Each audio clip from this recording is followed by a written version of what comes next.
Comme dans toutes les communes de France et de Navarre, il y a la misère qui règne un peu partout, donc à des proportions différentes.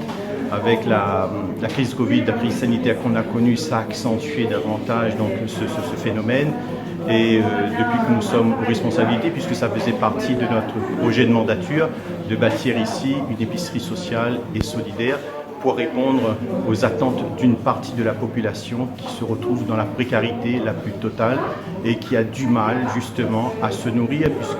certaines familles ont un reste à vivre qui se situe entre 3 et 9 euros chaque mois. Durant la crise Covid, effectivement, le CCAS a été très sollicité avec la distribution de colis alimentaires. Et c'est pour ça qu'on a voulu élargir davantage cette possibilité-là, puisque donc des fois quand on est sollicité, c'est pas seulement sur les bons alimentaires, c'est parfois aussi sur une facture d'électricité trop chère, sur une facture d'eau trop chère, et donc avec des risques de coupure derrière. Et donc plutôt que de donner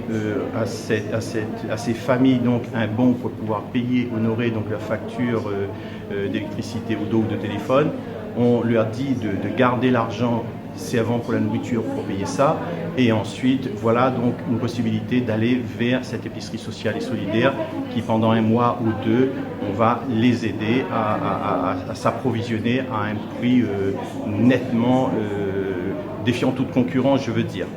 De cette épicerie sociale et solidaire, donc c'est fait bien entendu avec un réseau d'acteurs, notamment l'ANDES, la Banque alimentaire. On a travaillé aussi avec le département dans le cadre du pacte social de solidarité, mais aussi avec des associations qui ont une expérience chez nous. Je pense en l'occurrence à l'épicerie solidaire donc, du Tampon,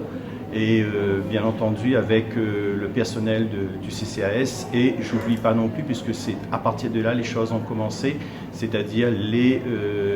commerces, les grandes surfaces qui, dans le cadre de la lutte contre le gaspillage, nous permet de récupérer donc certaines denrées qu'on a pu mettre au profit d'une partie de la population la plus nécessiteuse.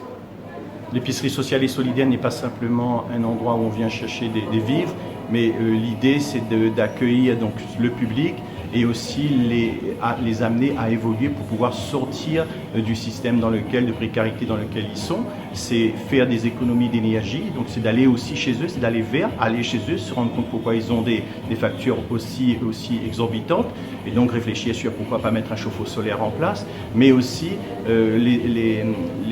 leur permettre une réelle insertion dans le monde, dans notre société. Et c'est pour ça que l'espace dont nous disposons autour de cette épicerie sociale et solidaire, on pourra mettre en place un véritable chantier d'insertion pour créer un jardin partagé où les